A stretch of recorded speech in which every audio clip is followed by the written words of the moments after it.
362 নম্বর হাদিস, সাহেল রাদিয়াল্লাহু তাআলা আনহু থেকে বর্ণিত। তিনি বলেন, কানা রিজালুন ইউসাল্লুনা মা'আন নবী সাল্লাল্লাহু আলাইহি ওয়াসাল্লাম, অনেক লোক ছিল যারা নবী সাল্লাল্লাহু আলাইহি ওয়াসাল্লামের সাথে সালাত আদায় করত। আকিদি উজরিহিম, তাদের লুঙ্গিগুলি বেঁধে নিয়ে, আলা আনাকিহিম, তাদের ঘাড়ে, গলাতে এখানে বেঁধে নিতেন। লুঙ্গিকে এখানে বেঁধে নিতেন, বড় লুঙ্গি, তাহলে হ্যাঁ ওজর এজারের বহু বচন, লুঙ্গি বড় লম্বা লুঙ্গি, আর এখানে বেঁধে নিতেন। আমার লম্বা লুঙ্গি আছে, যে লুঙ্গিগুলো বা লুঙ্গির চাইতে একটু বড়, এখান থেকে নিয়ে হাঁটু পর্যন্ত ঢেকে যাবে, তাহলে হাঁটুর নিচে ঢাকার প্রয়োজন নেই। ধরেন একটা লুঙ্গি এখান থেকে নিয়ে, বড় বড় যে লুঙ্গিগুলো আছে, বাংলাদেশের লুঙ্গিগুলো খুব বিশাল থাকে চারোদিকে, সামলানোই মুশকিল। পক্ষান্তরে ইন্ডিয়ান লুঙ্গিগুলি এদিক থেকে হালকা কিন্তু সংকীর্ণ। যার ইন্ডিয়ান লুঙ্গি পরে অভ্যাস আছে, বাংলাদেশের লুঙ্গি মনে হবে যে ও তার জন্য বোঝা, আর যার বাংলাদেশের লুঙ্গি পরে অভ্যাস আছে তার জন্য ইন্ডিয়ান লুঙ্গি মনে হয় যে আমাকে চেপে ধরলো। তো এইখানে করে পৌঁছে যাচ্ছে আর টাখানা পর্যন্ত, তাহলে ওইদিকে হাঁটুর নিচে না ঢেকে কি করবেন, কাঁধের উপরে উঠিয়ে নিন, কাঁধের উপর থেকে বাঁধলেন আর উঠে যাক হাঁটু পর্যন্ত, হাঁটুর কাছাকাছি উঠে যাক, জি হাঁটু পর্যন্ত ঢাকা থাক। তো বলছেন যে অনেক লোক ছিল নবী সাল্লাল্লাহু আলাইহি ওয়াসাল্লামের আমলে, তারা কি করতেন, নবী সাল্লাল্লাহু আলাইহি ওয়াসাল্লাম সালাত আদায় করতেন, আকিদি উজরিহিম, তাদের লুঙ্গিগুলো বেঁধে, আলা আনাকিহিম, তাদের গর্দন, এই ঘাড়ে এইখানে বেঁধে নিতেন। কিভাবে, কাহাইয়াতি সিবিয়ানে, অপ্রাপ্তবয়স্ক কচি কাচাদের মতো, বাচ্চাদের মতো। বাচ্চারাকে ছোটকালে, যেই যুগে আমরা ছোটকালে যখন মানুষ এসে দেখি, তখন কিন্তু সোয়েটারও ছিল না আর জ্যাকেট তো ছিল নাই। কোট শুনতাম শহরে, বড় বড় যারা অফিসার, অ্যাডভোকেট আর যারা হাকিম, জজ, ওরাই ওই কোট মোট পরে, তাই না? আর আজকাল যেই সে এটা ক্লিনার কোট পড়ছে, কোনো মূল্য, এটা ক্লিনার কোটওয়ালা না এটা ওই হাকিম জজ, বুঝাই মুশকিল, তাই না? পোশাক যখন পরে নিচ্ছে, যে ব্যক্তি ক্লিন করছিল এয়ারপোর্টে যখন প্লেনে গিয়ে উঠেছে, তখন আর কি ওকে তার দেশের মানুষ তো মনে করছে হ্যাঁ বিদেশ থেকে আসছে। তো তখন কি করতো আমাদের মায়েরা, আমাদের খালারা, তখন সুতির কাপড় থাকতো, চাদর, উনের নয়, এগুলো কাশ্মীরি নয়, কাশ্মীরি সাবা অনেক দামি, বড় বড় বক্তারা কাঁধের উপরে সুন্দর করে রেখে বক্তব্য করতে, ওয়াজ করতে আসতো। শাল, জামাইকে শাল দিত, অনেক দামি জিনিস দিয়েছে, ঠিক না? তো আমাদের বয়স্ক মানুষরা, মুরব্বীরা এগুলো জানছেন। তো তখন করতো কি, আমাদের কাঁধে একটা ওই সুতির যে চাদরগুলো পাওয়া যেত শীত থেকে বাঁচার জন্য, একটা জামার উপরে বা গেঞ্জির উপরে একটা ওই সুতির চাদর বেঁধে দিয়েছে।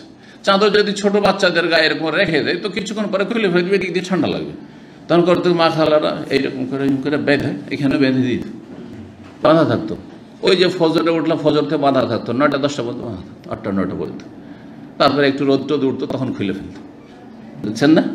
তো ওই যে 1400 বছর আগের এই পোশাকের তরিকা ছিল কাহাইয়াতি সিবিয়া, নাবালক বাচ্চাদের মতো। নাবালক বাচ্চাদের গলাতে যেমন বাঁধা থাকে, ওই রকম করে লোকেরা নবী সাল্লাল্লাহু আলাইহি ওয়াসাল্লামের পিছনে সালাত অবস্থায় কি বেঁধে রাখতেন, তাদের লুঙ্গিগুলিকে বা কাপড়গুলিকে বেঁধে রাখতেন।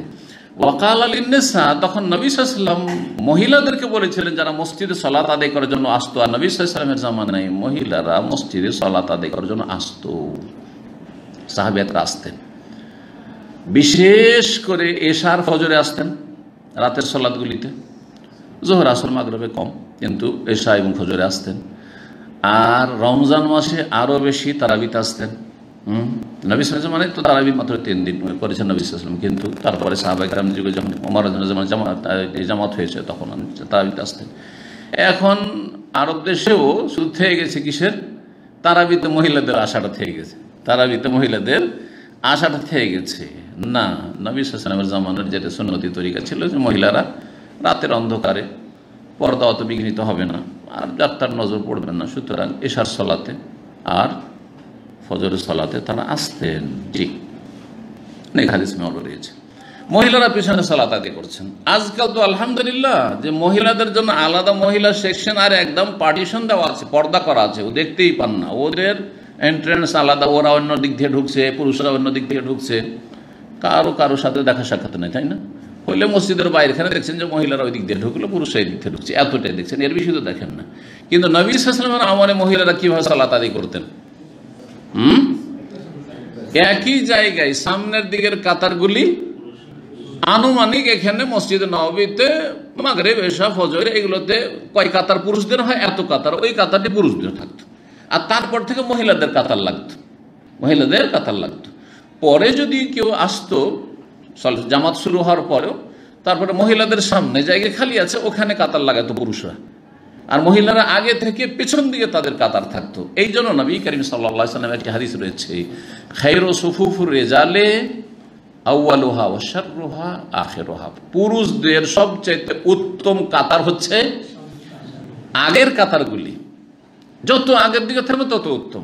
ওয়া শাররুহা, সবচেয়ে খারাপ কাতার হচ্ছে সালাতের পেছনের গুলি। কেন? শুধু নেকি আর ফজিলত নয়, এই যে মহিলাদের পাশাপাশি হয়ে যাচ্ছেন সেই জন্য, আসল রহস্য এখানে।